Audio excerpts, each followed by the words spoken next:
Was in the Gallo range. It was an at-home blood pressure machine. And I went to a Go Red event in the fall of 2012, and I heard Dr. Joaquin Figueroa, a cardiologist at OHSU. And during his presentation, I don't know his exact words, but I realized that having prehypertension, it's not good. It's still doing damage. So I remember at that moment, I looked at one of my coworkers and just said, yikes, we need to lose weight. Right. So that gave me more motivation to keep looking, because I was almost content of being an overweight, chubby, middle-aged woman. I kept looking. We also have a wellness, employee wellness program called Healthy Team, Healthy You at OHSU. And during one of the sessions, we were reading our material, and I realized the importance of protein in your diet. So I looked at it and I thought, you're kidding, you need to have that much protein? And you do, and I wasn't. So once I found a plan that incorporated that concept of having protein and exercise, eating right, eating your vegetables, the weight just started to fall off. And when I went to the doctors in September for my annual physical, I was no longer pre-diabetic. My blood pressure was in the normal range, and I was at a healthy BMI. How long did it take you to go from that size 16 to the size 6?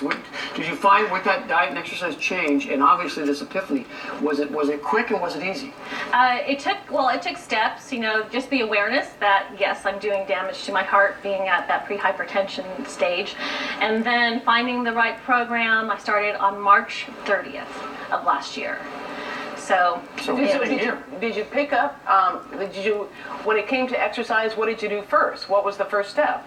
The first step was just walking. On the diet plan, just kind of focusing on building those habits first, and exercise was secondary. So a few weeks after that, I started with walking, and then hit a plateau at 19 pounds. And, instead of getting discouraged, which I had in the past, when you plateau and you're not losing any weight, I thought, okay, what's changing here? And then I realized that my feet didn't hurt with wearing high heels. I didn't have the aches and pains. I could just get right up out of bed and start my day.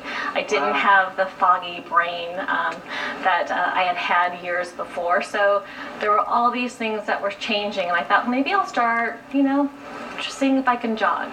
And that's when I started running. We showed the before picture, and you look just fantastic. But let's look at this picture. These potatoes. These bags of potatoes represent the weight you lost. How many pounds? That's 50 pounds. That's my 50-pound picture. What does it feel like now for you? I mean, obviously you feel better, but what about your self-confidence? I understand something here, K2, inspired you to take a chance you would have never done. Yes. Well, I watch the morning show, the news, with the group every morning. I get up usually 4:30, 5 o'clock, and there was a contest for an iPad 2, and it was a word of the day. So I went on Facebook, and I was looking for the word of the day, and then I saw a posting from Natalie who said, look at today's date, and it was 11/12/13. She goes, make it a memorable day.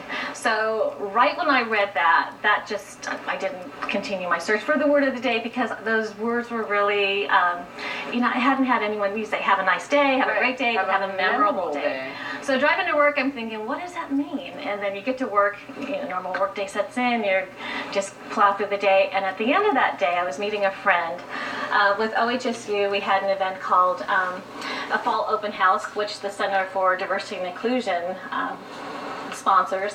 And I met a friend there, and she was serving Lebanese coffee in these really pretty china cups, and they had a live band. And I love to dance. One of my exercise routines I love is jazzercise. Oh yeah, how fun is that? I know. Yes, you do some jazz hands every once in a while, but it's really, really a lot of fun. And I just grabbed people, and we started dancing, and the band member, the lead singer, came down and he gave me a cowbell. So I thought, how cool is that? I'm banging away, and he goes, no, come up on stage. And you would not have done that before. I wouldn't have done that before. Yeah. I don't think I would have been that comfortable dancing in a big group, and just dancing without feeling tired. Well, your story is inspiring. Remind everybody to go green for women, or go red for women. Go red for women. Go green's next month. I know.